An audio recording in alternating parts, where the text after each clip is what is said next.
this is definitely another film from him that people should sit down and give a shot to. Watch it with the family. Probably not. But at the same time... Go on a picnic. Oh, God. That fucking hide-and-seek doll that's at your fucking house, Nick. And you need to take that shit out of the room when I come home. Call a timeout doll. Second of all... Even creepier! Second of all... It's even fucking creepier! I'll make it worse for you, Tucson. I'll make it worse for you, Tucson. Don't talk to me. The next time you see that doll, I want you to think about this, and this is a true fact. Shut up. That doll is wearing my clothes. Oh my God! From when I was 1 year old. Oh my God!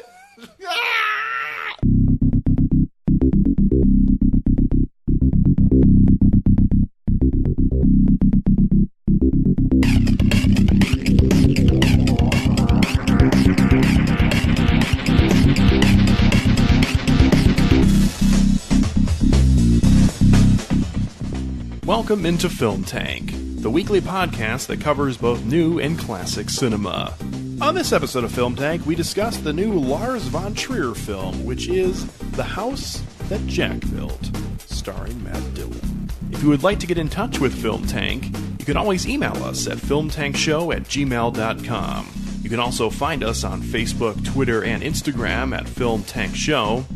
And you can listen to all of our episodes on our website, filmtankshow.com, or on iTunes. And now, here are your hosts, Nick Cheney, Toussaint Egan, and myself, Alex Diekman. Hey there, everybody, and welcome in to episode 179 of Film Tank. I am Alex Diekman, and we have the usual crew all together on this episode, and that is myself, Nick Cheney. Hey. And Toussaint Egan. Hey. Mm-hmm. Hey. Hey. Hey. Hey. Hey. Hey, man. How are we doing? Doing great. Not too bad. Doing great. Feeling good. Feeling great. We're officially in the new year. I was going to say, I feel like there's a little New Year fatigue going on right now. Yeah. Yeah? Last night was mad real. Whoa. Care to elaborate? No, I was literally just making a reference to a Watch the Throne song. Oh, okay. Gotcha. Anyways, we have made it past the cesspool that was 2018. And now we are knee-deep in the cesspool that is 2019. Let us wade into the darkness together. Now, I will say... Much like the ending of this film, we're still not to the bridge yet. Yep. Well, it's going to be a real downer when you finally complete the journey and you find the bridge has been destroyed. Yeah, when the Mueller report is finally wrapped up and you I can make it around. I can make it around, can I? No. Nope. Well. I'm going to try. Okay. Bruno Gans just fucking hands in the air. It's just great. Yeah, well, that's... I mean, that is literally just a callback to earlier in the film when just explaining that I'm just telling you exactly how this is going to go, and just can't do it. Yep. Anyways, the film we are reviewing on this episode is the newest work by Lars Von Trier. Definitely a polarizing director, to say the least. As the provocateur brought out this little film called The Jack That Died. The Jack That Died. The Jack That House Built. The Jack That House Built. Actually. The House That Jack Built is the name of the film. And if you can't find this anywhere, that's not necessarily surprising. Fucking stupid. I think it came out one day. Well... Yeah, it only came to theaters for one day so far because they have to rethink. IFC got in trouble because they didn't properly advertise their unrated. I don't know. They broke some kind of MPA policy because they released the unrated cut, but didn't quite, I guess, specify that. What the fuck? But the nice thing for Lars Von Trier is it did come out for one day, so it is eligible for the Academy Awards. Which we all know it's going to sweep. Yeah. Clearly. I mean, it's a weak year at the top, and we know the Academy loves... Black Panther, Spider-Man Into the Spider-Verse, it's neck and neck. So we all know that the Academy does love Matt Dillon after Crash. So That's true. I feel like this movie, the ending, could be read as, like, what happened to Matt Dillon after he starred in Crash. Shut the fuck up. Well, I mean, in fairness, we haven't seen him since. True. So this is just a check-in on what he's been up to. Yeah. Mm-hmm.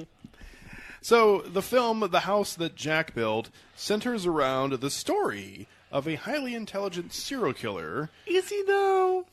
I'm just reading what IMDb is telling us, yeah. so that's fine. Anyways, the story of Jack, a highly intelligent serial killer, over the course of 12 years, depicts the murders that develop his inner madman. Madman, not madmen. Yep. He goes into advertising. Yeah. What if we made a house out of corpses? I don't know. Maybe people will go for it. Anyways, other than Matt Dillon, we don't have too many big names here. A bunch of people that no one's probably ever heard of. Uma Thurman? That was not one of them, but that's okay. Thank you for stealing my thunder. So Uma Thurman is probably the biggest name in the film, other than perhaps Riley Keough. She's been in quite a few things recently. Mm-hmm. Also Bruno Ganz, who people have probably seen at some point, but maybe don't necessarily know the name. Same thing with Jeremy Davies? I was going to say Siopan Fallon Hogan, who is randomly in things like Forrest Gump and Men in Black. And Men in Black, she plays the alien's wife, right? Or the farmer's Sugar Water. Yeah. Yes, that's her. Yep. So anyway, and she's also obviously, not that this is surprising, but in interesting roles in other Von Trier films. Uh-huh. Damn, it's been a minute since I've seen. Also, to David Bailey here as SP, the guy who he acquires the bullet from at the end. Who and the robe. That is true. Who anyone out there at home who's counting will know that I know of this gentleman from the Pirates of the Caribbean series. Oh, yeah. Where he plays the mute pirate Cotton. I literally, when I first watched this, I was going to text you and say, who the hell is Cotton? If you would have said nothing else other than that, I would have had no idea what you were talking figured, about. but then I was going to try to ease you into it just to see if you knew who Cotton the mute pirate. Oh, if you would have said pirate. No, I was going to say, I was going to start with just Cotton. I was going to say, if you just said, who the fuck is Cotton? You better start believing in ghost stories. So, well, that line was not delivered from him because he, in fact, could not talk. Because he's mute. But he did have a like did that have a parrot. Duncan Jones movie. Except not like that at all. Yeah, that was a movie. Why did you remind me of that? Anyway. So, Lars Von Trier is known for films like Breaking the Waves and Melancholia and Dancer in the Dark. More recently, the Nymphomaniac series, or Nymphomaniac double feature, and Melancholia, which is probably his most mainstream. Yeah, I was going to say, I think that's the one that most people have at least tried if they... I thought that, Antichrist was, his last, peak in... his largest peak in, exposure. That's when I think a lot of people first heard about him. I think that's when a lot of people were writing about him, but Antichrist came before Melancholia. I know, yeah. So... But Melancholia, even I went and saw that in the theaters, and I didn't even know who Lars Von Trier was before then. All right. I started to put together that, Antichrist is that black and white movie, not literally, but the opening in which you see an erect penis, presumably from Willem Dafoe, go directly inside Charlotte Gainsbourg. Yeah, so... Spoiler! Yeah, well, and then a baby falls out of a window, so... Well, Yeah.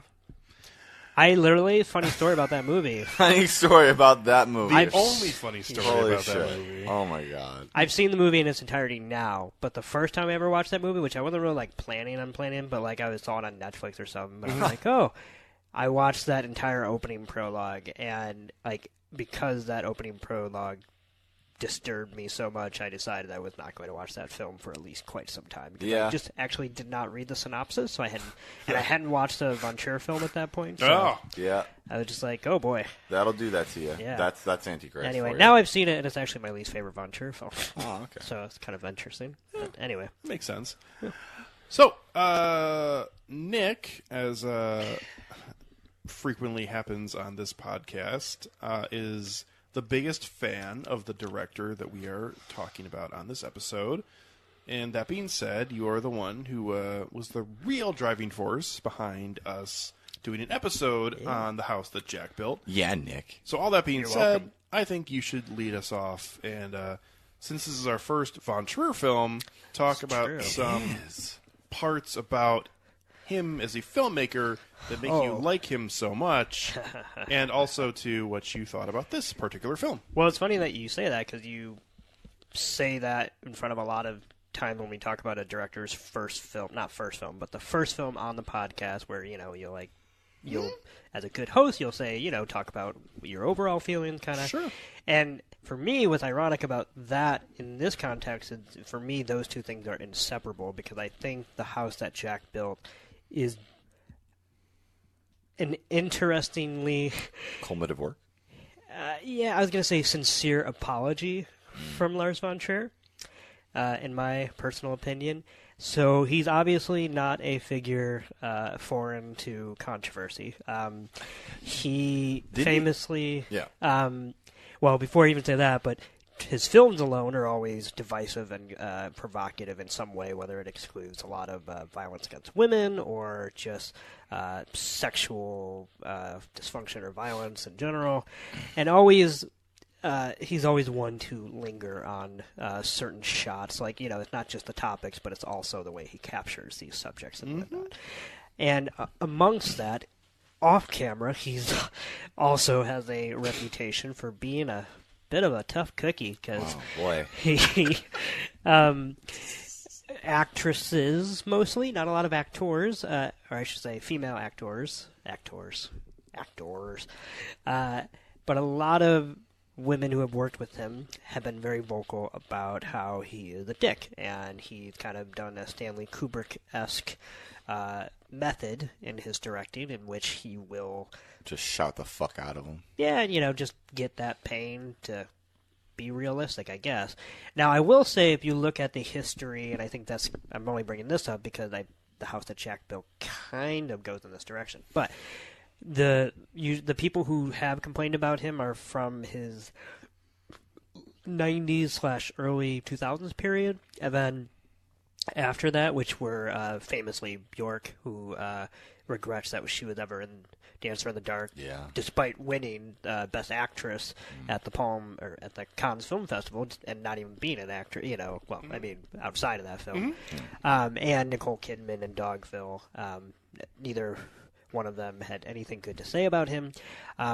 Recently, however, and after he has been sober and actually kicked his addiction and tried and had, I would say, successfully slightly getting his depression under control, actresses like Kirsten Dunst and Charlotte Gainsbourg and Uma Thurman have defended him, which I think is pretty telling that it has...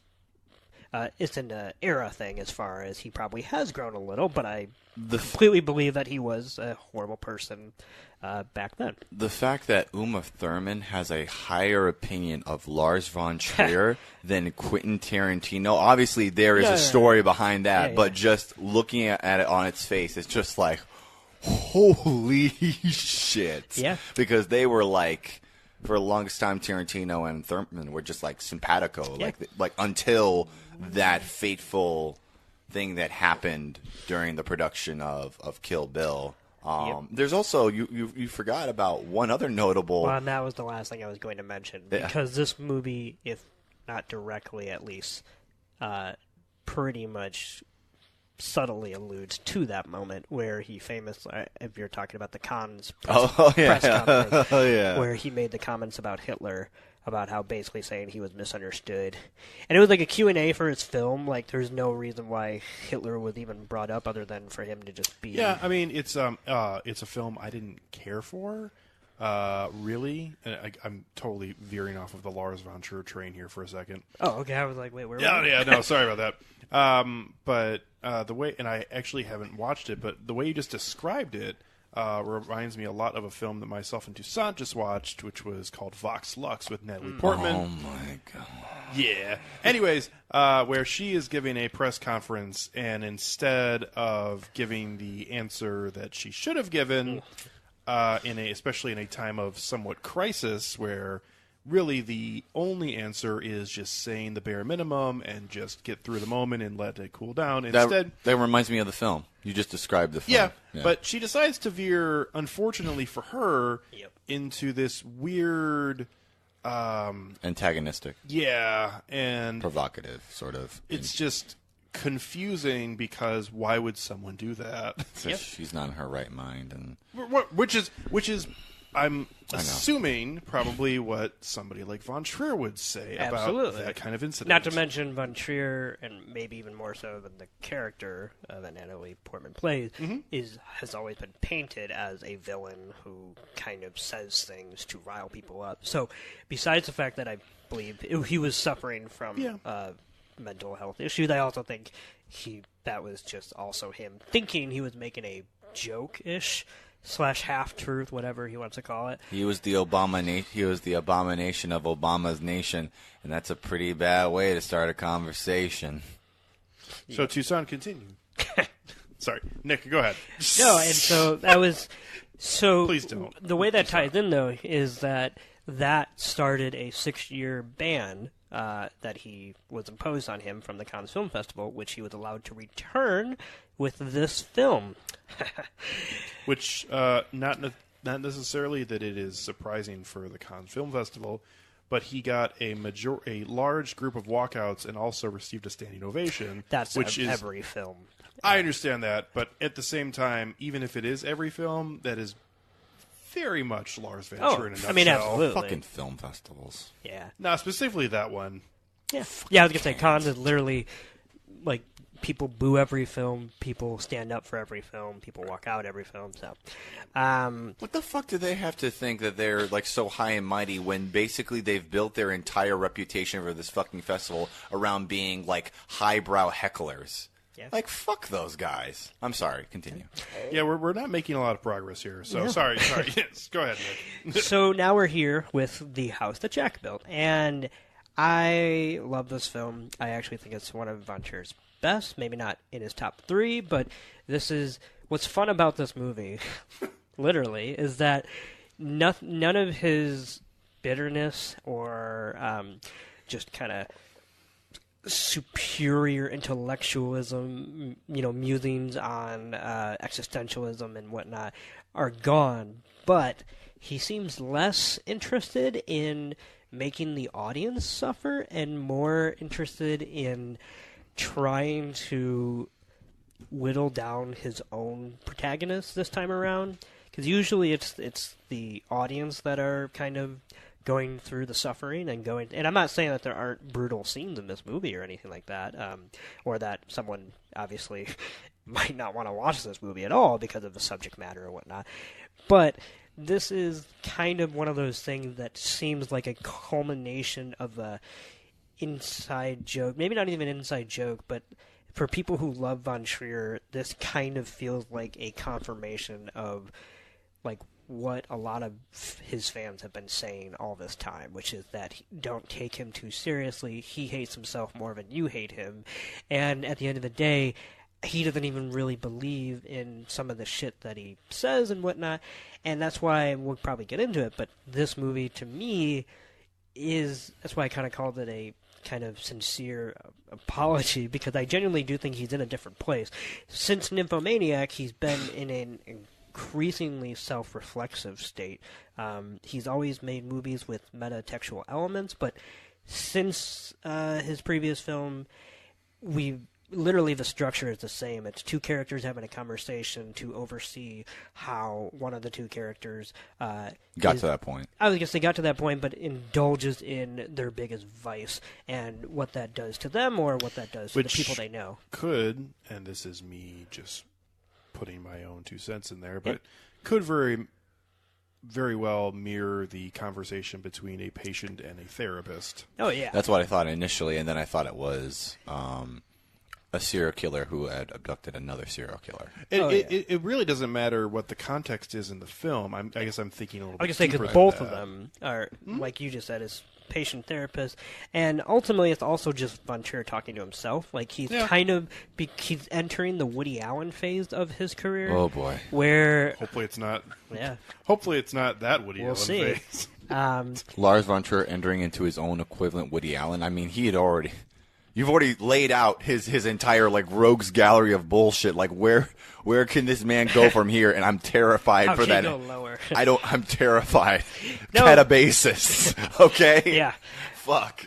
But I mean, the thing is that he's no longer just writing films without including its own sounding board. So before the hot takes can roll in, he is writing in, embedded into his structures, a character to actually combat his own bullshit.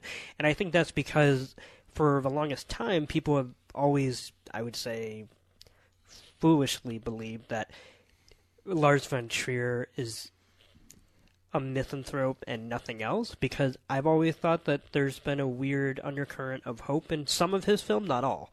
If you take a movie like Breaking the Waves, which I won't spoil, but that is a misery-laden film. You know, it is a tough watch, and that final moment is one of the most spiritual moments I've ever seen in a film, like in an uplifting way.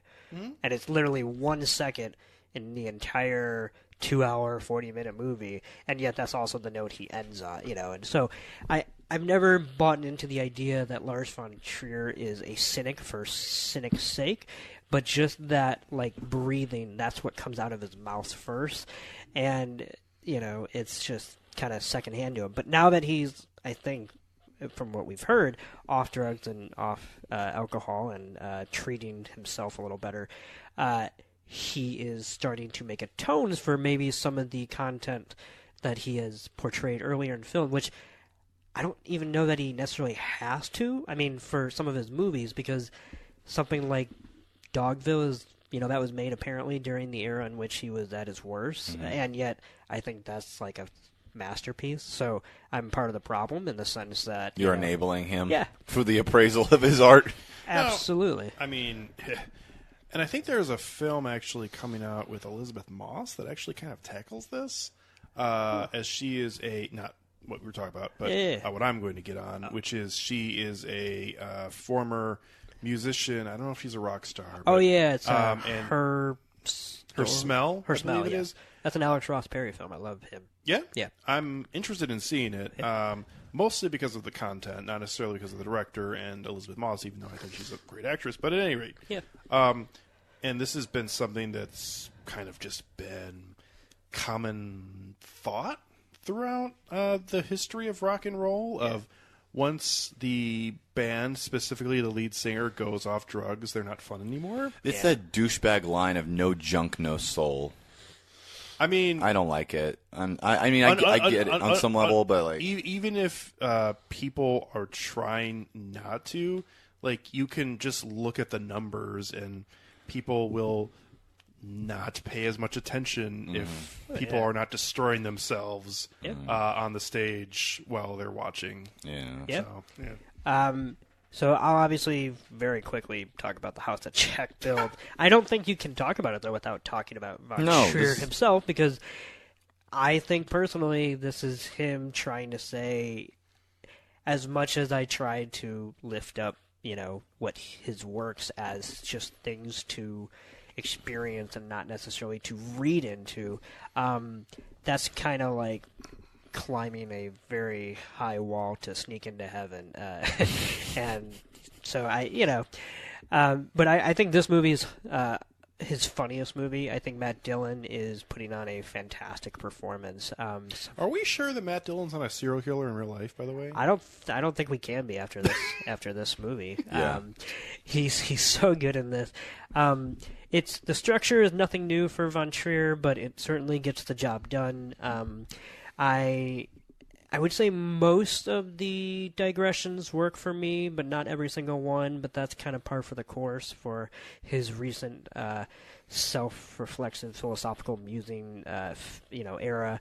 But I'm kind of today I watched it for the second time, and I was surprised by the fact that every time we were in one of the incidents, you know, like if we were in the second one or something, all I kept thinking about was how I wanted to watch all of them at the same time. I couldn't pick which sequence was kind of more engaging than the other for me personally, because they all had their kind of raison d'etre, whatever. Raison d'etre. Yes, for their existence and what they offered. And I love that this movie starts off pretty hysterical for me. Like, the first two stories are very farcical. God, I was so in Jack's fucking seat, and it's fucking. You're talking about the first. The first thing, I'm just like, oh my God, shut the fuck which up. Which the structure of going from the lighter side and slowly getting more depressing is very similar to what we saw in his last film, Nymphomaniac. True. Yeah. And that's why I think the ending of this movie works, because just when you think that, he's just going deeper and deeper into that kind of misery, It's just going deeper in a different sense. Yes. We still get the fact that this all ends with a fucking fable, it just, with him falling into the pits of hell. Smash cut to Hit the Road, Jack. Like, this, Von Trier, I don't think is ever going back to his days of pure misery, without this kind of chaser. Yeah, deadly sense of humor. It's definitely his best end credit song since David Bowie's Young Americans in Dogville, which is a humdinger of a final statement. Gotta admit. I need to watch that with you sometime. Yeah, we're gonna watch that on the podcast one day. Okay. Probably not anytime soon after we watch this, but that's a film. Right I will say the first thing I thought of, and I'm done, by the way. Which is fine. The first thing I thought of as we cut to that song at the beginning of the credits was unable to think of anything else, as that used to be the song, and I think it might still be, that the Chicago Bulls and many other NBA teams play when a player gets ejected and can no longer play in the game and has to go to the locker room. And I just like the idea of somebody being sent away, and that's just kind of we don't need that anymore. So yeah. Which I don't necessarily know if it's a one-to-one comparison with this film, but I thought it was interesting the way it was placed in the trailer. Yeah, and I will say... Sorry, in the credits. That, also, to talk about comedic timing, this movie conditions you to just hum Fame over and over and over, to the point where I genuinely thought we were going to smash cut, actually, because he'd done that before, to Fame, and I was probably going to chuckle, like, oh, whatever. But because I was waiting for that end credits. You're blindsided. Yeah, and it was all the better for it. So anyway, can I go next? You can.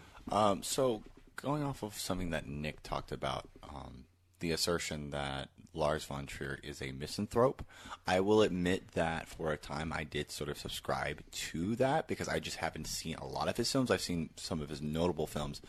I will never watch Antichrist again. That's just sort of like that's fair. That's just one of those films that I have placed on the same sort of pedestal as akin to, like, the film Kids that was written by Harmony Korine, or the anime film Kite. Like, I've watched them. Good at what it does. I think that I get at what it does, and there's even things that I like about those films, but it's just like that's a little bit too much darkness for this time in my life, and I've already passed through that, and I don't want to do it again. I just really quickly want to add, too, just for the context of Antichrist, if you want to think of what Lars Von Trier's mindset is, you can trace it this way, which is everything made before Antichrist is things that he made during his quote-unquote dark days, when he was a drug addict and alcoholic and horrible dick director.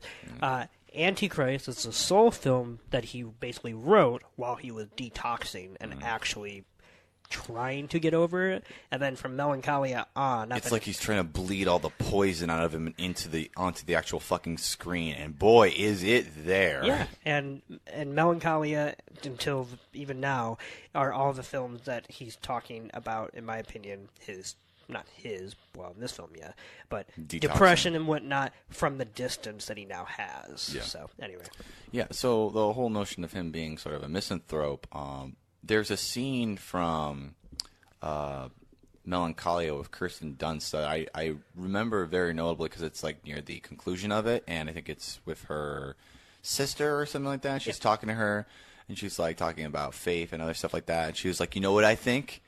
he was like, "Oh, I bet she's gonna say that's bullshit." And I was like, "I think that's fucking bullshit." And I was like, and you know that seems like such a nihilistic and sort of defiant thing, like a way to just spit in somebody's face and say that. But I think looking back on it now, like it feels like, well, yeah, it is all those things on its face, but it also is sort of like, you know, you're putting your faith in something that's not even here, when really the only real thing that we know of is actually right in front of us, and this is about to end, and you're not even willing to be able to confront and embrace that, and embrace the wholeness of the fact that we're here right now.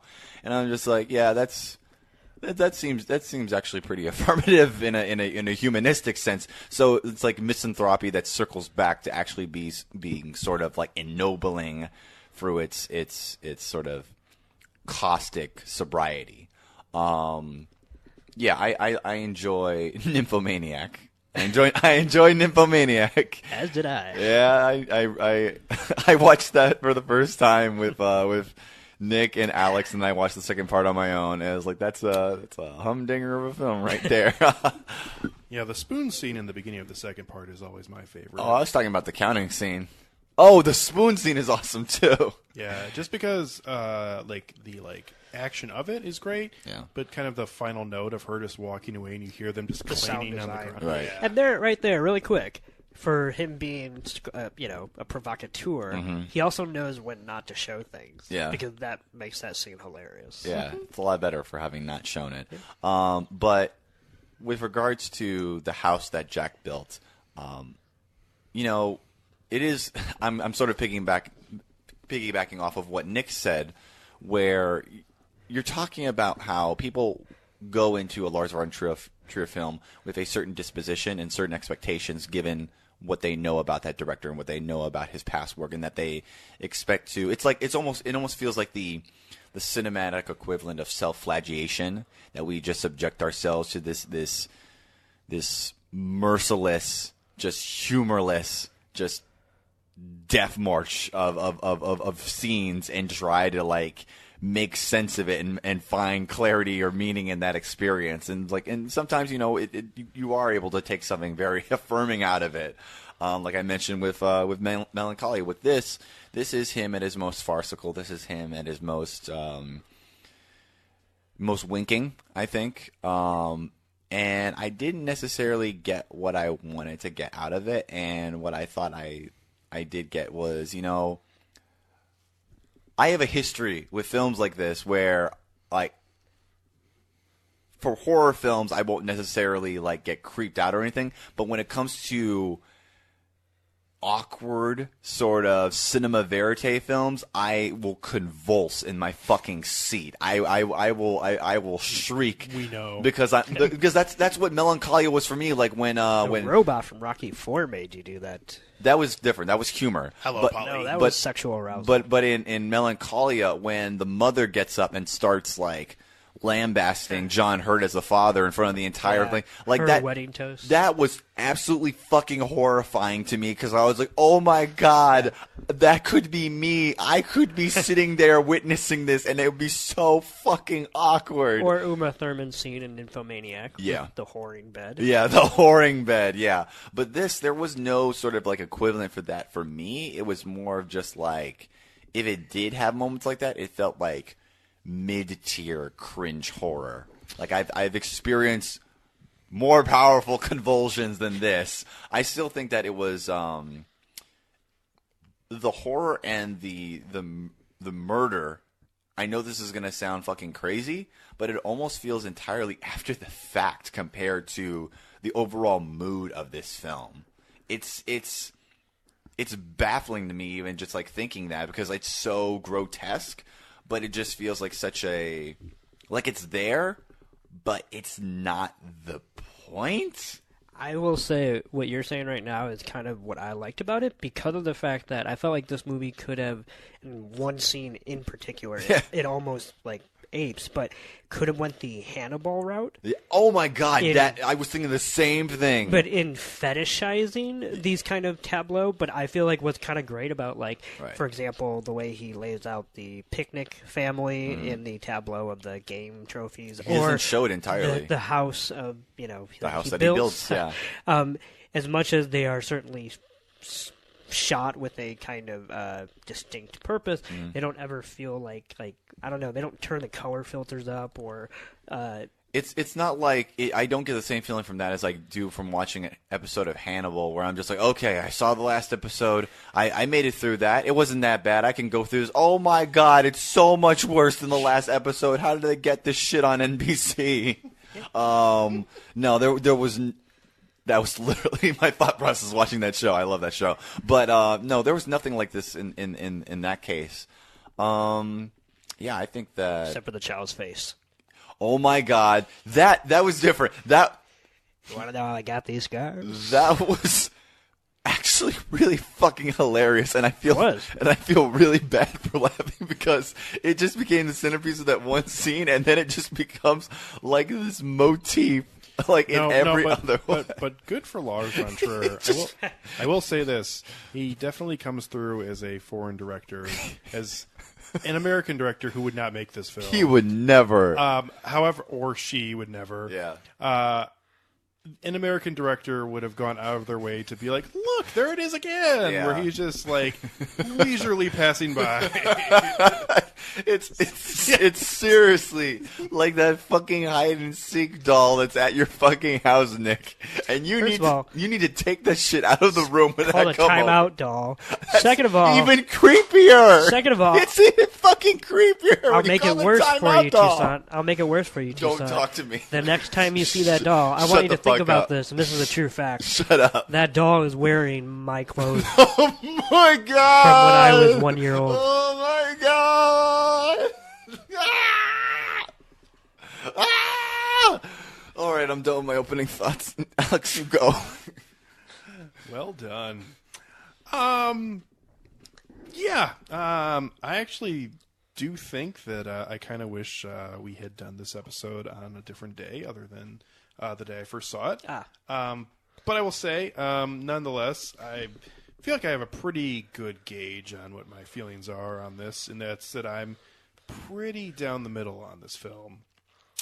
I will say I'm a fan of Lars Von Trier films because I enjoy watching them even if I don't necessarily like them. Yeah. And I think that is a sign of a really great artist that makes you want to see what he's doing. And it's not like wanting to watch something like Michael Bay films and see how horribly he's going to fail. I'm legitimately interested to see what Lars Von Trier has to say. And even though I think that this film is, better than just middle of the road, I still don't necessarily always love everything about it. Same kind of way I felt about Nymphomaniac. And in fairness, those are the only two films of his that I've seen. Yeah. And I've wanted to watch his other works. They're very similar, too, so it would make sense also for me, at least, that you would have a similar reaction. And I'd like to watch other films, especially his earlier, more, I don't want to say famous, but earlier, more thought of works like Breaking the Waves and I will say, even though I never really had any interest in it, the two of you have talked me out of ever wanting to watch Antichrist. So, I mean, that's something that you're gonna watch once, preferably not with your wife, and never again. Yeah, not similar, but Emily got home last night while I was rewatching Annihilation, and she walked in just as During the humanoid. Yeah, just as Natalie Portman was sliding down into the hole, and I was like, "You're gonna have no idea what's going on." Yeah. Not that you would anyways. I was gonna say. But at the same time, you're gonna watch this and think, "What is happening?" Yeah. So, I can only imagine. yeah, Can only imagine. that is a great scene, by the way. When not her, but Ventress, played by what's her name, Jennifer Jason Leigh. You know what someone needs to do? Someone needs to take the scene with the humanoid where they're sort of mirroring one another and overlap it with the music from Take On Me. Anyways, get back to the scene I was referring to. It is great to see like the fire kind of just escape from her body and then come around and kind of create that almost weird sort of wormhole into a different dimension, and then it starts with the weird music and all the other things. Anyways, getting back to the house that Jack built, I feel like I am teetering the line on being a fan of this film, because I do really appreciate Matt Dillon's performance here, as I think he fits creepily too well into the character he's playing. And the more I think about it, the more I feel like I've never seen him in anything other than the kind of character he's playing here. Because I legitimately do think his character in There's Something About Mary is also probably a horrible person. Well, yeah. And like even worse than is being displayed on the screen. Oh, yeah. Yeah. And obviously we know that his character in something like Crash is a terrible person as well. So, except this film has the balls to take that character and say, "Go to hell, Jack." Yeah. So, all that being said, other than just Matt Dillon's performance and the way he portrays his character, I feel like this film, for me, falls into the same traps that something like Nymphomaniac did, where I really did appreciate a lot of the action for most of the film.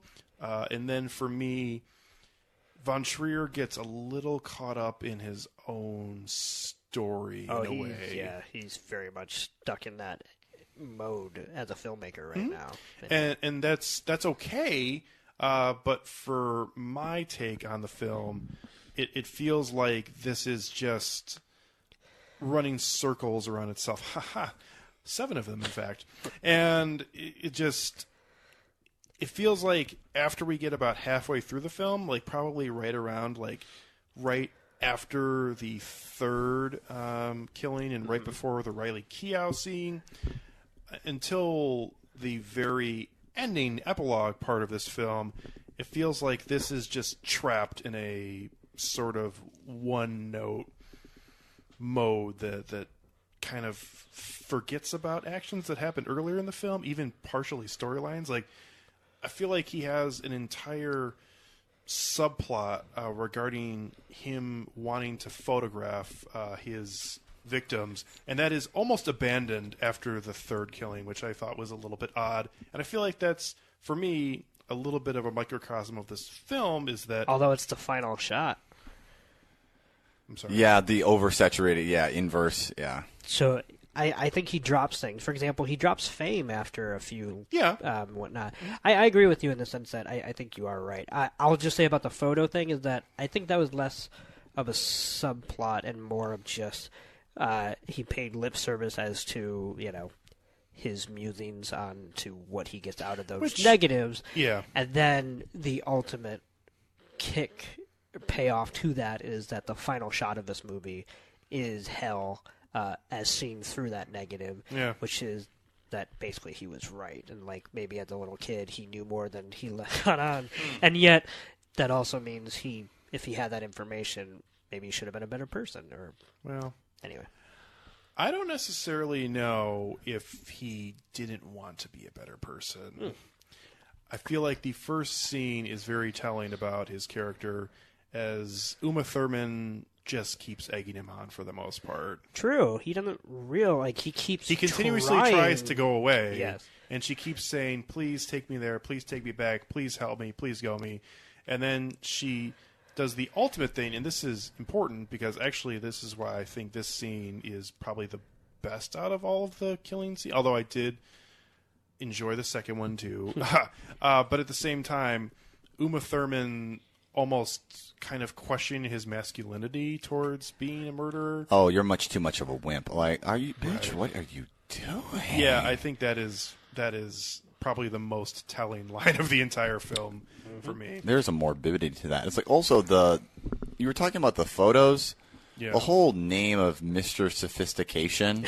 I was gonna mention that while we were watching the film, but I got off the track.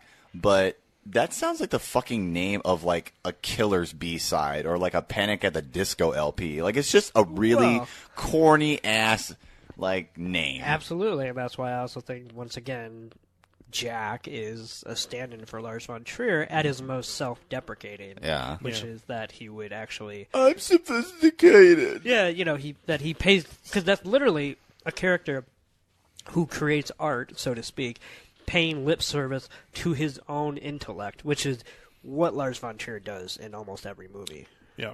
So I will close this by saying, even though some of the structural parts of this film I didn't love, and again, another thing is that some of Lars Von Trier's theory and all of the shit he just sprinkles into his films sometimes, I don't want to say goes over my head, but I just kind of... It's a long thread to follow. Yeah, I kind of... It's not even that it's so smart, it's just that... No, it's just I lose... Yeah. I don't want to say lose interest, but I'm trying to keep all the pieces together, and at some point you just kind of have to give up. Yeah. Especially on a first viewing. Yeah. And I will close by saying I loved the epilogue, I love the final Yeah. scene, and I love the continuation of kind of tying that whole ribbon together. But I will bring up, and I think this is, well, I'll go into our general discussion if that's okay, and that's because this is my reading of a scene and your reading of a scene, and I don't necessarily know if I'm right, but only because it's the second film of his that I've seen, and the first time I've seen this film, my initial reading of him including images from his other films was, this guy's a fucking asshole who's just trying to tie in his other works and say, well, I've shown you these before, and I don't know, it just felt a little bit weird. Because he was making a comment about on-screen violence as a form of catharsis or something like that. I can't remember it verbatim, but so, technically speaking, when you see those images from his past films, it comes amidst his conversation also about genocide. Yeah. And so that's interesting because he literally got banned from cons from saying something like, I think Hitler was misunderstood. So I found that scene to be kind of... winking towards winking and sadly hilarious, because I thought that for if you say something like that, a very bad faux pas. That's a faux pas. That's a faux pas. Maybe. Oh my! I'm not. Nope. I'm not going to put that sound clip out there in the universe. Nope. Damn it. Nope. I almost had him. Nope. But for said him, too much shit on this podcast already. After you make that kind of comment, I think it's kind of hilarious that you would actually call attention back to it, basically, by inviting those comparisons to your own work. But in my opinion, he's essentially, and I think, showing that Jack is full of shit, as if what he is doing is anything on the level of what he is, shall we say, inspired by, so to speak. Because here's the thing. Virgil, I was about to say Bruno Ganz, playing Hitler. Bruno Ganz. Yes, Hitler.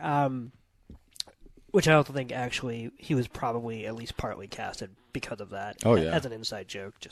He played meme Hitler. He's the Hitler that people share who've never seen that actual film. Myself included.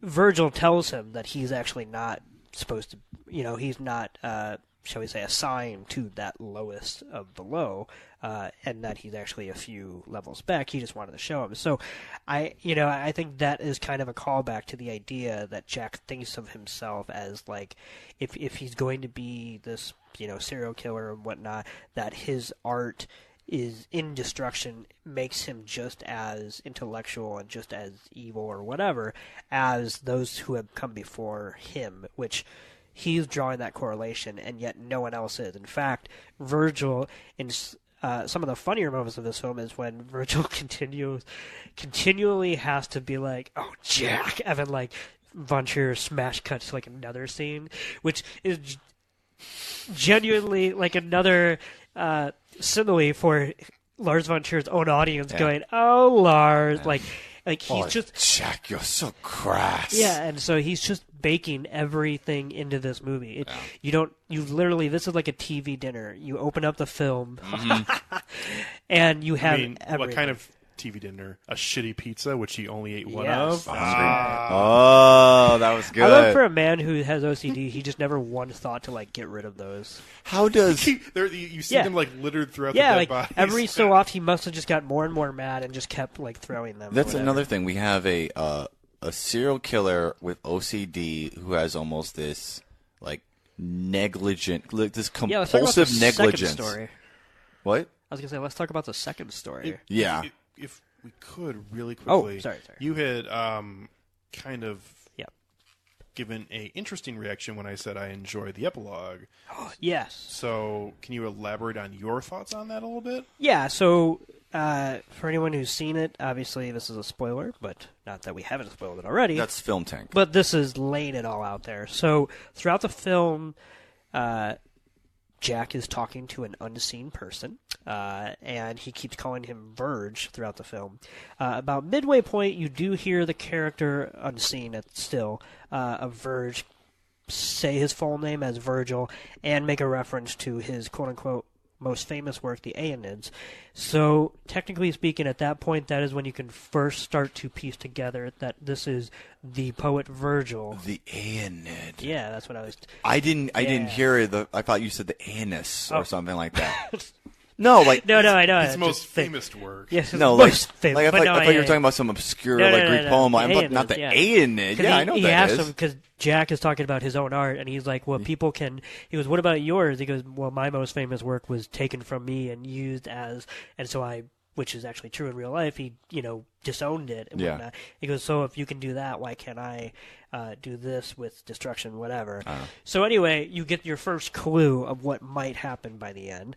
But up until that point and after that point, you don't get much else. So when he opens the door that he could not open, of course, until his crazy I love, too, that he could not spiral. open it, but clearly he could have. He just chose not to. Yeah. I think it's one of those things where it's fight or flight, where like he only opened it when he literally had no other choice, type thing.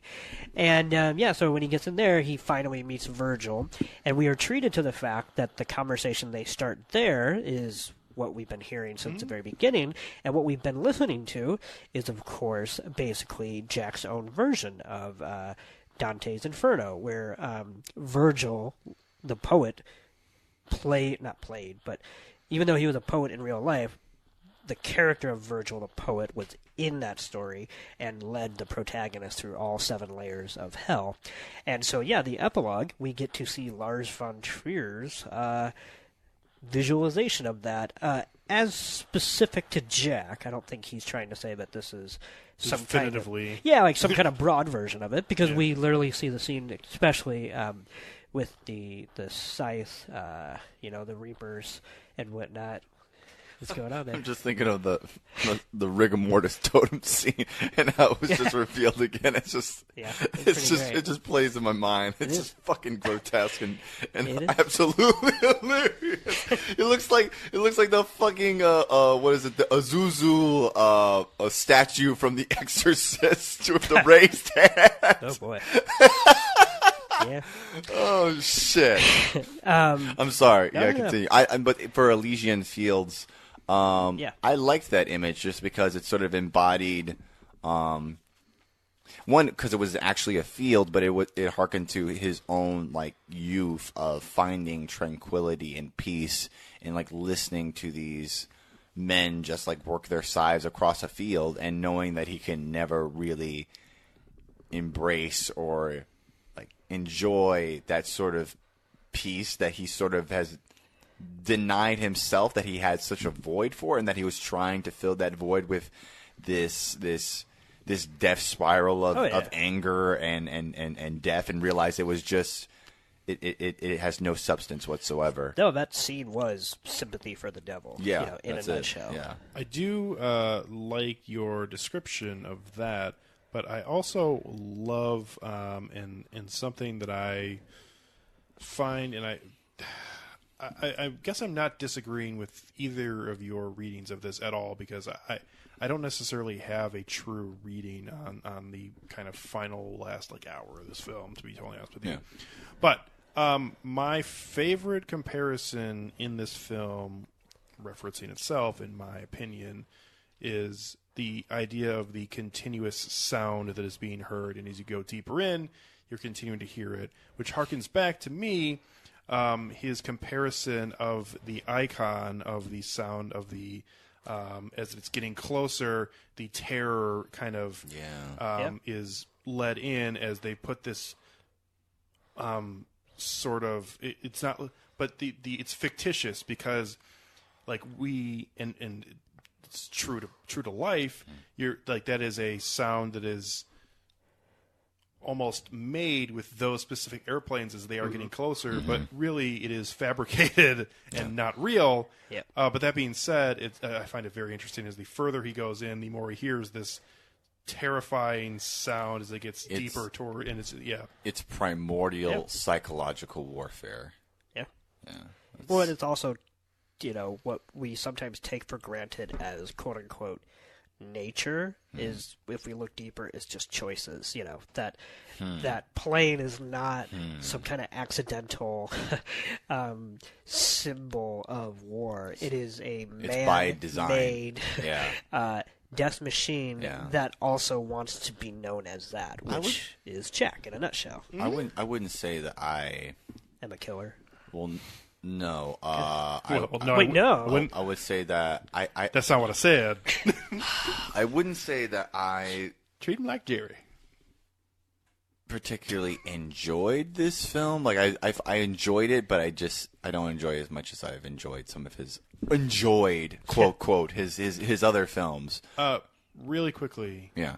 I'm sorry to keep cutting, but I just want to get this. Yeah. Yes. Your actual thoughts on the epilogue. So I love the epilogue. Okay. From the moment Virgil shows up in the flesh that's from that moment to the very final moment. I just think it's genuinely a perfect sequence.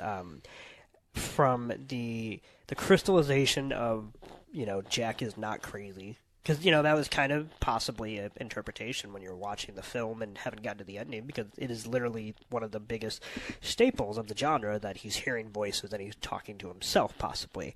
But no, that's literally not the case. And not only that, but this movie has the conviction to take what I think most movies in this kind of genre would only do metaphorically, a conversation with the devil. This does not try to actually backtrack that or make it ambiguous. This says once you open that door, you are you are seeing what's behind it, and in this case, it is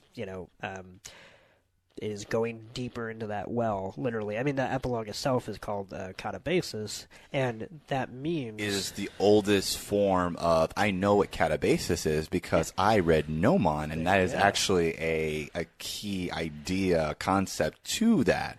Catabasis means the descent downward. It's actually the model for, like... some of the most iconic iterations of the hero's journey. It's especially known in the story of not Odysseus, but not Oedipus. Homer? No, Orpheus and Eurydice. Right. Yeah, Orpheus and Eurydice. Yeah. Literally his descending. Literally, that is a catabasis. Yeah. It's taken both literally in a sense to a descent into hell or a descent inward. Yep. And and so from that moment on to even if there were no more lines from the moment they go down, it would still be amazing to me because the visuals in those sequences are it's so weird because it's kind of almost everything that you can complain about Von Trier in this state of his career because it is so scattershot. I mean, one scene is filmed with a fucking GoPro in a cave. Another scene is just a slow motion canvas of them in the red kind of tall standing. It looks like a forest of blood trees. Yeah, it looked Twin Peaksy, and especially because if you look closely in that scene, there's also just a very random bathroom sink. Yeah. Yeah, I mean, just things are not materially possible in some of these sequences. Dream logic. Yeah, and to the Elysian fields and all the way to the cliff and the bridge, and I just think he just runs the gamut of dreamlike, but also what I would think is pretty rational Hades-esque imagery, where it's weird because true to form, it has a weird inner beauty to it and almost a logic to its varying depths. I mean, the starting leg of it is that kind of underwater thing where they're like in the bubbles, and I feel like it's almost laughable, but if you're liking what this film is doing, especially in that sequence, it's kind of gorgeous, and it obviously sets the stage for much worse places to be. You know what that reminded me of? What?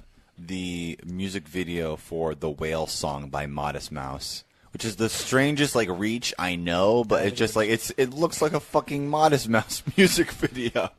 Well, I'll have to watch that now. Yeah, just Isaac Brock descending into hell. So I'm a huge fan of that sequence. I absolutely love the final scene with the bridge. I don't care if it's just, blunt.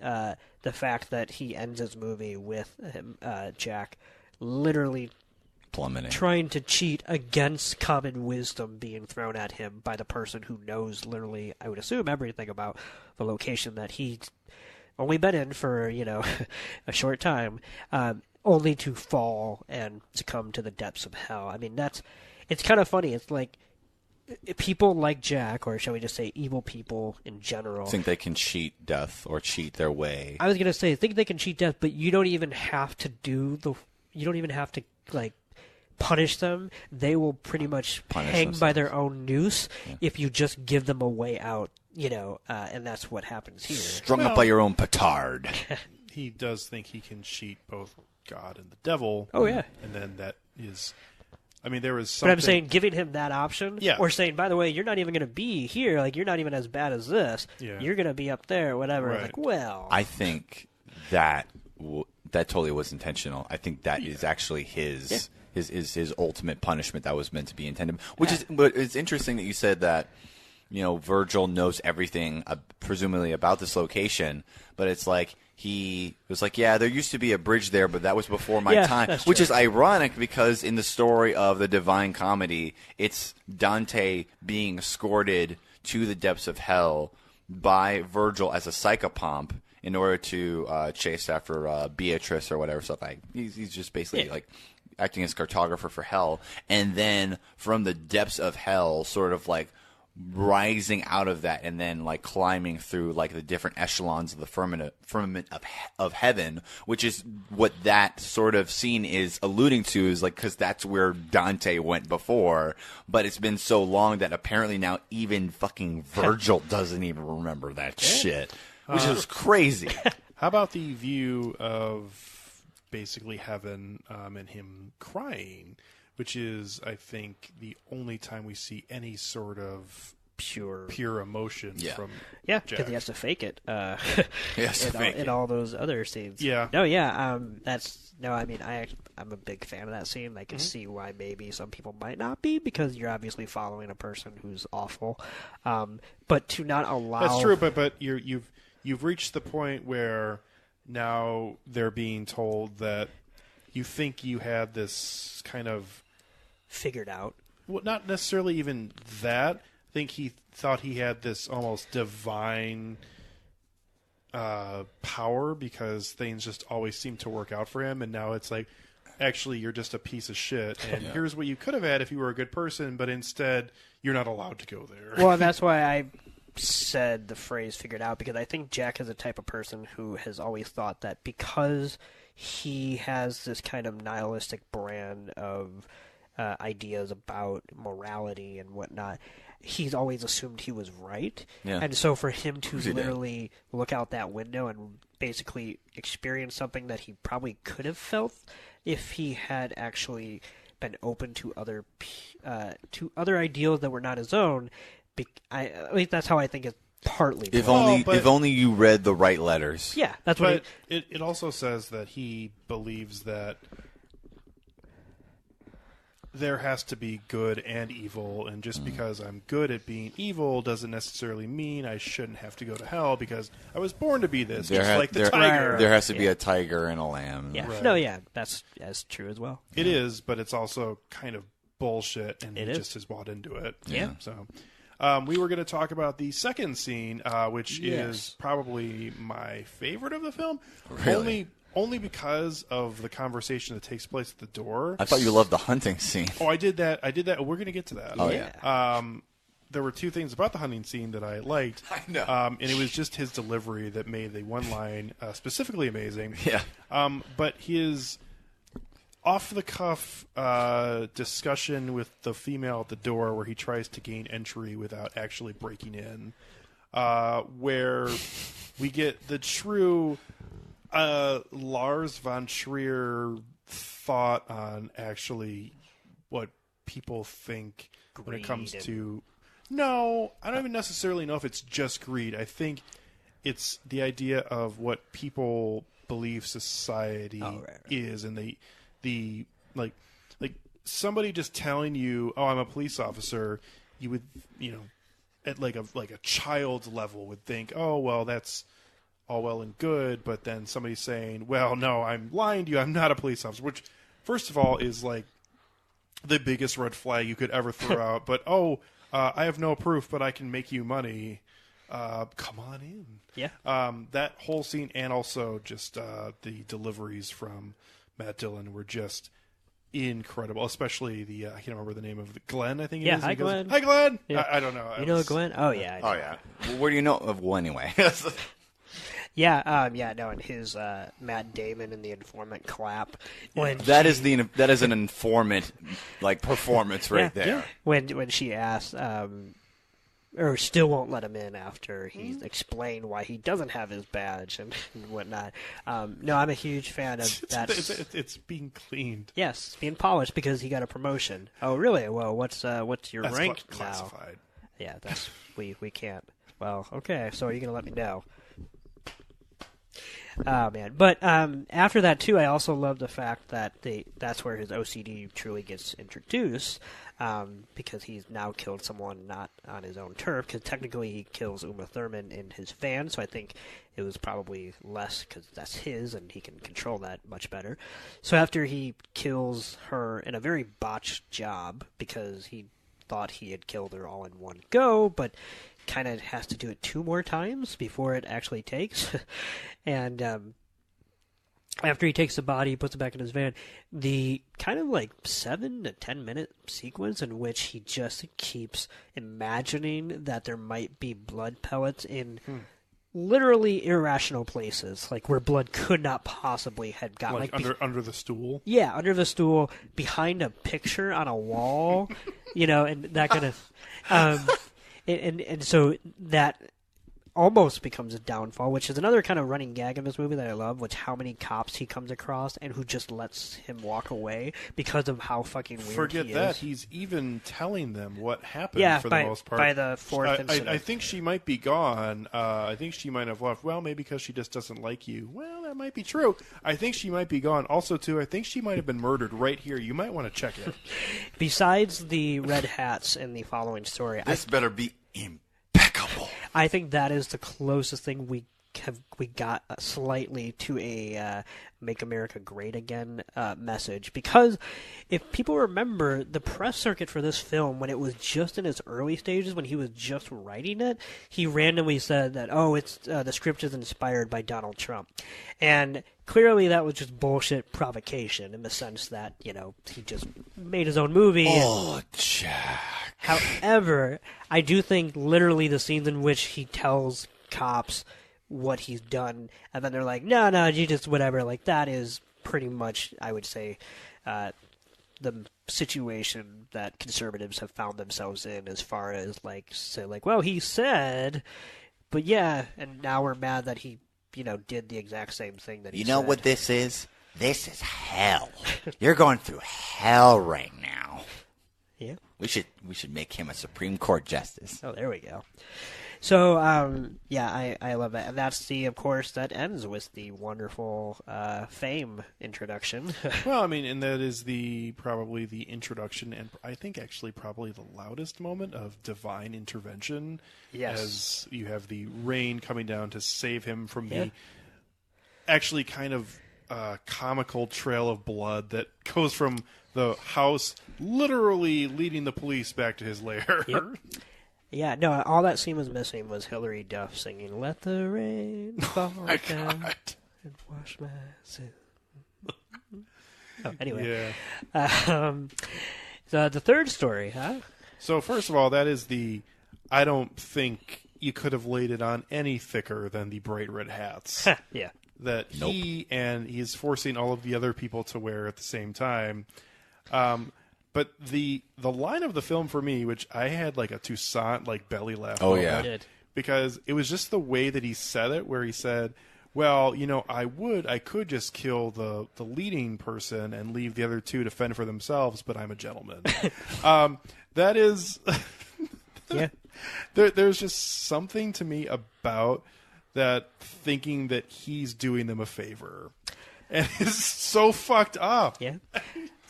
One of my favorite line readings is actually from that sequence where the one kid who doesn't want to be there at all because he's probably the smartest person there says something like, oh, I don't want to be, I want to go get it, whatever. And then he says something about the whatever. And the way Matt Dillon says something like, yeah, well, no one asked you, Georgie, or something like that. Yeah. It's like, in a comedy, that would be a dumb joke, but in this film, get the fuck out.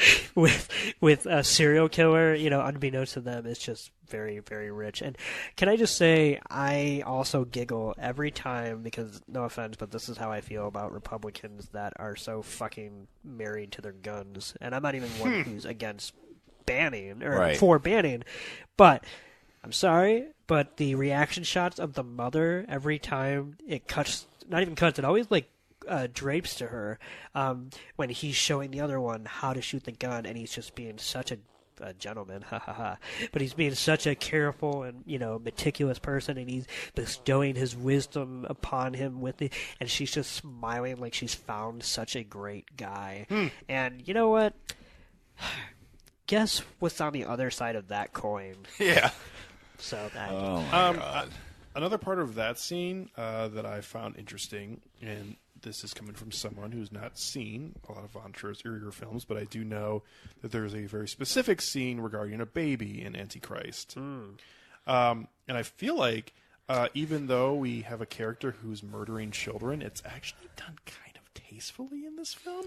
Yeah, no, as tastefully as one can do something in a Lars Von Trier film. I mean, the baby scene in Antichrist is much worse than this is. Which was what I was guessing. Maybe because it's a baby.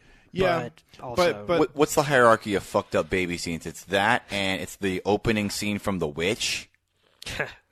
Yeah, that's actually bad. That is worse, right? In my opinion. Right. I actually always go back to that really very mediocre Gavin O'Connor film with Edward Norton and. Oh, Pride and Glory. Yeah. Where actually that's way more frightening to me because that's one of those things that never should have made it into a movie. Right. If you're not being a Lars Von Trier. I don't know if have you ever seen this film? No, never. So it's about bad cops. Yeah, it's very clunky.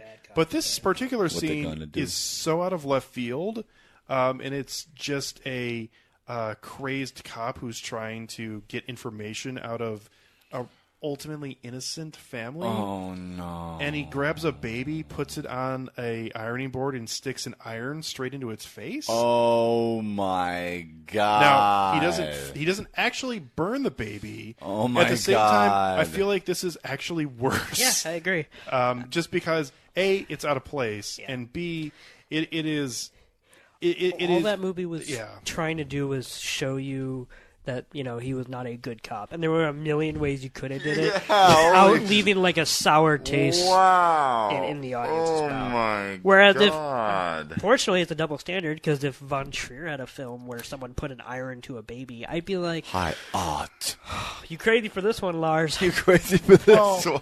But that being said, and to kind of play along with your PETA comment from earlier, God. This is a serial killer, right. So there's nothing that is below him. Yeah. So murdering children is not necessarily part of it. And again, it's a film, so okay. But I mean, he murders the kids, but it's not like some gruesome moment that we No, that see comes another after, person. which Yeah. then it's like, okay, so does he have compassion for the living? Because he seems to, in the sense that he genuinely cries when he botches the lady in the house's murder. You know, like he's upset because she's still alive, and you know he's like, I'm sorry, you know, whatever. He then obviously plays with the bodies of the children after the fact, which I think he even has a line saying that putrefaction is just nature, and if I have, how can I, if living is what is attached to a soul, how could I really be doing anything morally wrong after they've been disposed of? You know, like I kind of, I'm not agreeing with I know, that. but it's just like, But it's just going by his logic Right. And whatnot. Can I say really quick? I love in that sequence with the hunting that the way we get introduced to the killings is a random jump cut, because the picnic is actually going well. I mean, well, you know, whatever. And we just cut to them already hiding from him, and he's shooting out into the open. Which I actually loved, because I feel like that's what the family would actually feel it's like. And, so it was worked. like, that's way more terrifying than any of the violence in that scene, because for me at least, the audience is like trying to get their bearings, and you're just like, holy shit. I'll never understand why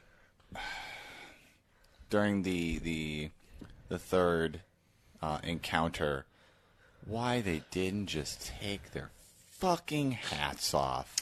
I think he was going to be able to kill him no matter what. I know, but it's just like, I don't.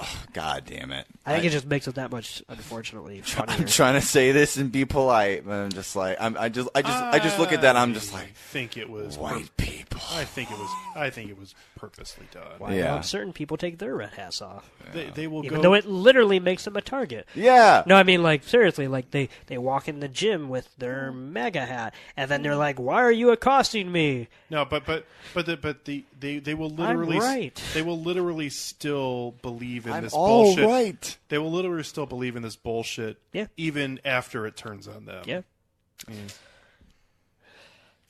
Yep. Yeah.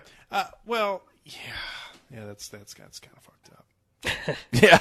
You can say that about almost any action throughout this film. Yeah. I will say, some to this film's credit is I remember a lot, and you know, we just did see it, but I do remember a lot of small details throughout here, which I think that means that they were meaningfully placed in here and easy to recollect, which is a really good trait. So. Absolutely. I'll make one comment really quickly. I don't even think we need to talk about the fifth story, because that's more of an action-oriented story. I mean, not the epilogue, but I will say really quickly about the fourth story, is that for me is the hardest one to watch, because despite the fact that it's not very big on violence, except for one. Extremely demeaning. Extremely demeaning, Yeah. and it seems like a culmination of the path he was on, like in the sense that I genuinely see a causality thread starting from the moment that Uma Thurman called him a wimp and, you know, basically forced him to do that, quote unquote, not literally, but Now he's specifically terrorizing women, not because it sort of fits into his modus operandi of killing, but rather as sort of a retributive act against the person who he already killed, but just against the ideas that they sort of like put in his head. Yeah, and I also think that sequence is maybe the movie where Von Trier is at his most self-loathing, because a lot of critics who like him and dislike him have called some of his films misogynistic, because he always seems to have female protagonists a lot of the time, and they always seem to suffer horrible fates due to their own choices.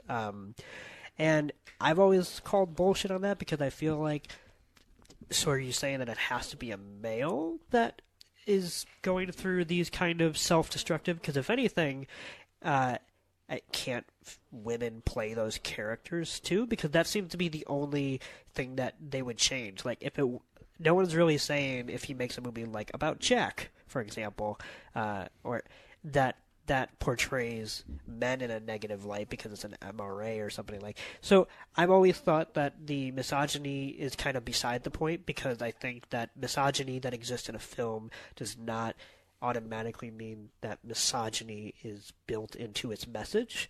And I'm not saying that Lars von Trier might not have hang-ups. I'm not saying I might not have hang-ups. I mean, I think misogyny is built into our patriarchal system. Yeah. But I don't think that he kind of goes hand in hand. Yeah. But I think that whole sequence in which Jack, or shall we say Mr. Sophistication, literally Mr. has a girlfriend that he calls simple, because he sees himself as so superior in every way, but especially intellectually.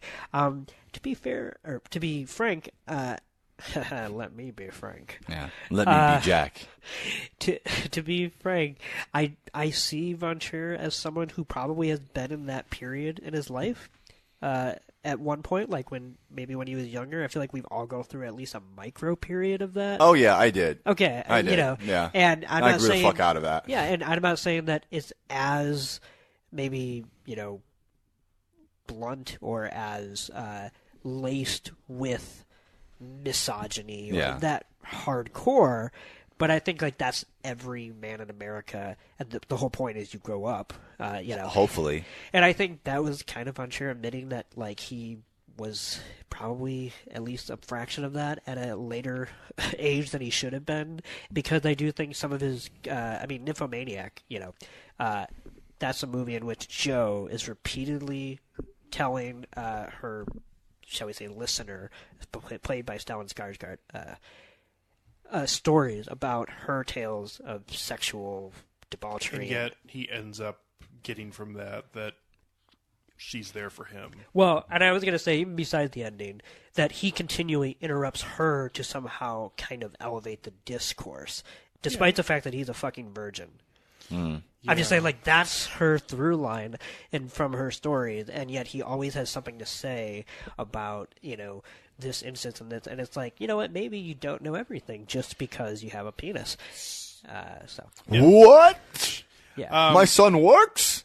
I think a very interesting choice throughout this, and I think that detest for that he has, Jack, that is, for Riley Keough's character, who I think her name's like Jacqueline or something like that, I think so.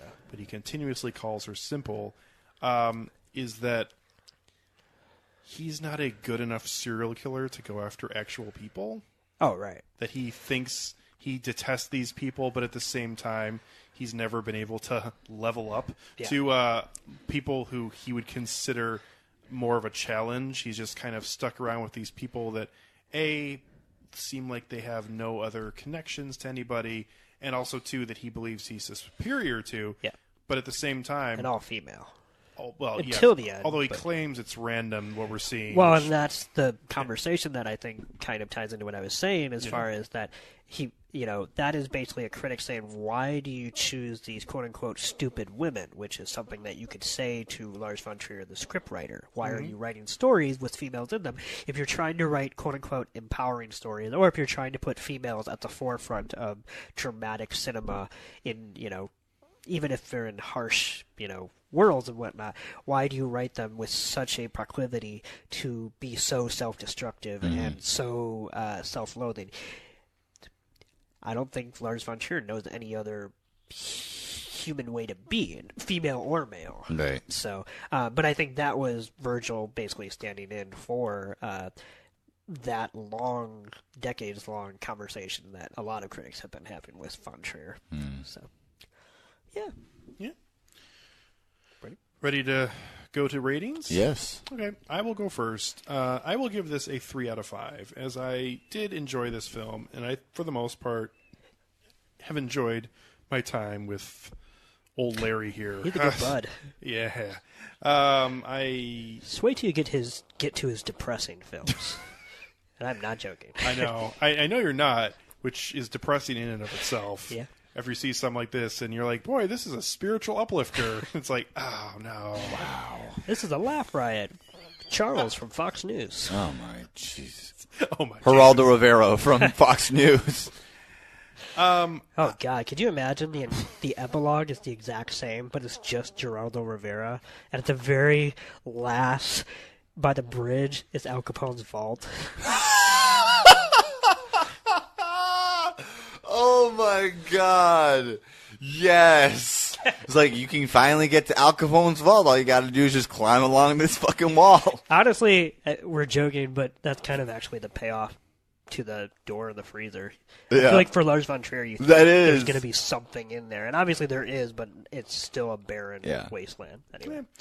Although I will say, once he does open the vault and get in there, he doesn't go through with his final killing. No. So. No, which means is he more enticed? Oh, he's obviously more enticed by... But I mean enticed by the possible promise of, like... salvation? Yeah, like something beyond. Yeah, he wanted to make like his own Playmobil He doesn't house. have to kill anybody. That was just, I suppose. Yeah. That was back when I was having to deal with these people.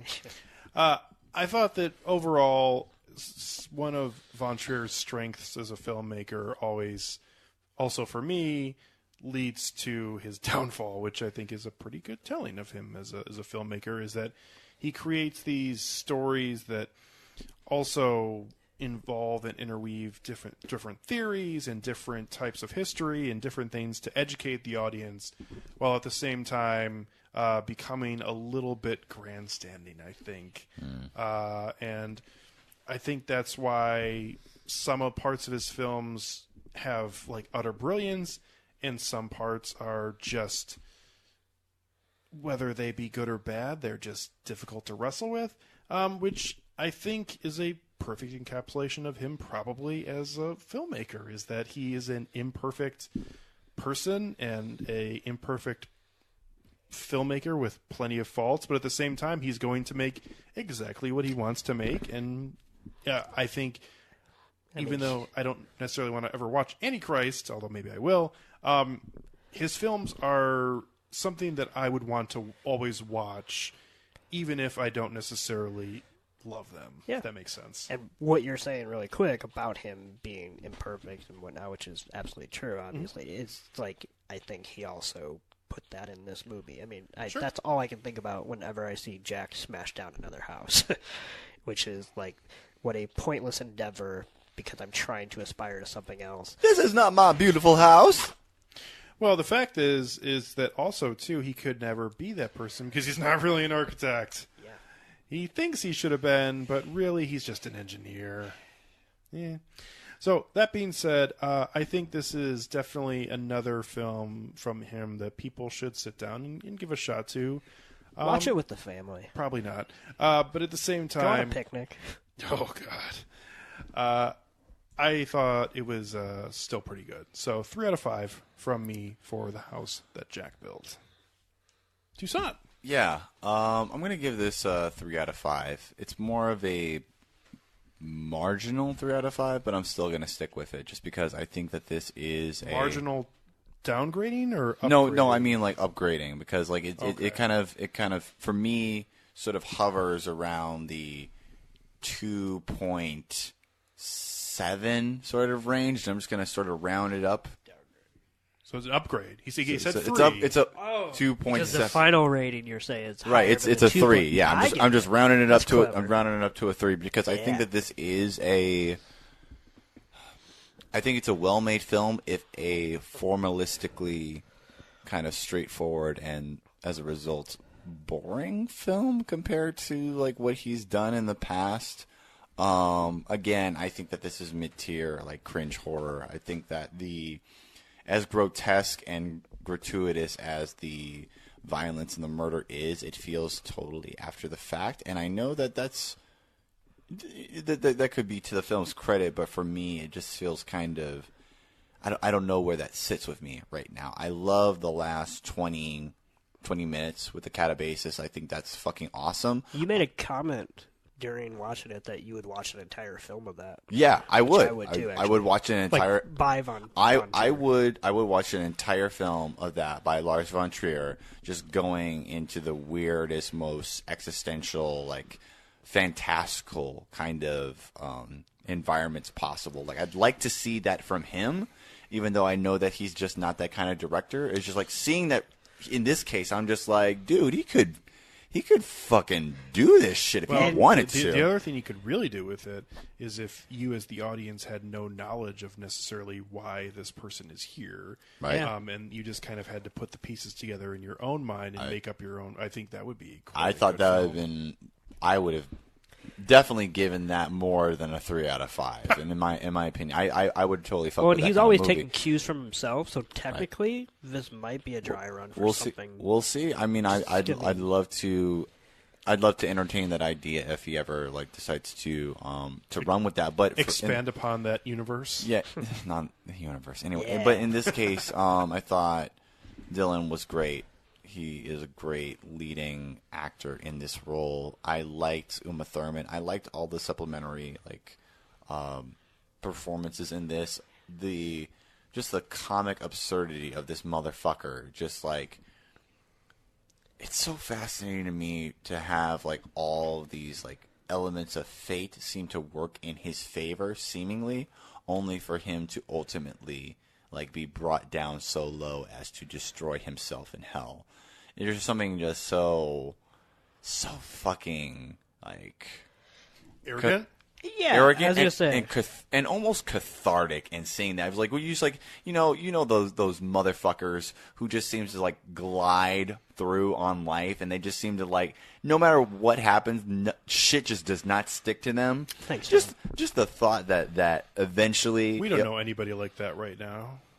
Just the thought that eventually it's not even going to come down to a comeuppance for all the things in their past. It's just by their own nature that they will destroy themselves. It's so that I can't.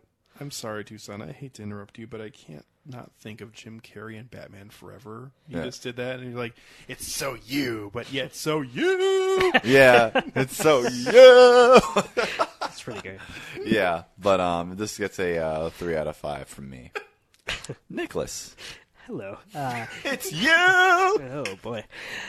I'm a big fan of this movie. I'm a big fan of this director. It's not quite on his tier of, best films. Yeah. Lars Von Trier. That's very cute. But I genuinely love it. It's one of those things where Nymphomaniac and now this are, he's in this self-reflexive phase, and I do hope he goes out of it because I also don't want to see the same movie over and over. But I'm all for Lars von Trier not repeating ideas, but playing with himself. Hey now. Yeah. What? Tucson? Don't act like you're not impressed. But I'm all for Von Trier having that kind of elasticity where he can try an idea once and then think of a different use for it, because he's never not going to be commenting on himself as a filmmaker and as a person. So the idea that his films are going to share a lot of noticeable patterns and formalist structures is honestly to be expected, and it's why I'm showing up. It'd be like showing up to a Wes Anderson film and being upset that he uses, gauche colors and that the characters speak like no human beings. Puppets! Fuck this shit! So, I'm a big fan of this. I kind of love it in relation to where he is in life, which I know is all speculation. It's not like I know Von Trier at all. But I don't think it's without merit to compare this to his public standing right now, and to place it in the context of his historical musings on a very public forum. Yeah. And he's inviting that too. I mean, this is the second time in a row, actually. This isn't the first time, but in Nymphomaniac he did it also, but having a montage of clips from your own film. Obviously, for me, that's him tying those two films together, saying he's not quite done with this phase right now. But also, between the two of them, I would say if he did it in Nymphomaniac, it was because he was actually alluding to how all of his works, I think, led him to Nymphomaniac. I mean, there's a lot there in the history of Von Trier. Whereas in Jack, I think he's saying how all of his bad decisions have led him here, and he is now facing them as a person. So I'm a big fan of this. I think it's hysterical as a comedy, to be honest. I think some of the violence is very brutal, but honestly pretty watchable for Von Trier. And I give it 4 out of 5 stars. It's not on the highest tier, but man, it's exactly what I personally want out of Lars Von Trier film in this day and age. Oh, well, very good. So, if any of our friends out here in the podcasting community who listen to our little show here would like to give their thoughts on Lars Von Trier and specifically the house that Jack built, always feel free to send them on to us at filmtankshow@gmail.com. Coming up on our next episode, it will be our annual 2-part episode where we will both discuss our top 6 films of the year. Is that our next one? Yes. My bad. Mm-hmm. I thought we were doing Jingle All the Way. Now, well, Jingle All the Way is technically going to be released before this episode comes out. Oh, because we're... Oh, I didn't realize we were, which makes a lot of sense. Is it past? Never mind. I'm sorry. I just fucked that up. That's okay. Future. Any hoodles. So, yeah. So on our next episode, we're going to do our annual... List? Our annual top 6 films of the year for each host, and also we'll do a second part where we go through our favorites of this past year. The favorites. Which actually is my favorite episode every year, pretty much, because it's fun to think back to all the little details that it is fun. I'm getting my ballot together. You're getting your ballot together. Plus, it's such a positive episode for myself. Usually, yeah. Included. Like, I like the idea that for one episode, we don't really try to... Not that we ever really try to do that anyway, but it's just about each person celebrating what they loved. That is very much true. There is our least favorite film. I was going to say, we've usually had at least one category that's negative, but I mean, that's pretty usually those minor. are, I would say almost either agreed upon or... I was going to say, there is usually a lot of slam dunks on that, because Come on and slam, and welcome to the jam. Yeah. Oh, I mean, I don't think anyone's going to really harshly disagree if I say that, I don't know, something like Jurassic World Fallen Kingdom is my least fuck favorite. you, man. Yeah, you betcha. I didn't like that movie, but fuck you. Okay. Anyway. Art is art. Yeah, you bet. When they got the human... I forgot about that. Yeah, the human cloning thing was really the downfall of that film. I mean, there were a lot of other faults, but when it's like, this is actually about humans... Okay. Man is the greatest monster. Soylent Green is people. That's kind of what that ending feels like. Soylent Green is dinosaurs, who are also people. So, that'll be coming up on our next episode here on Film Tank. So, from Nick Cheney, Toussaint Egan, myself, Alex Diekman, thank you very much for catching up with us here at Film Tank. We'll be catching up with you next time.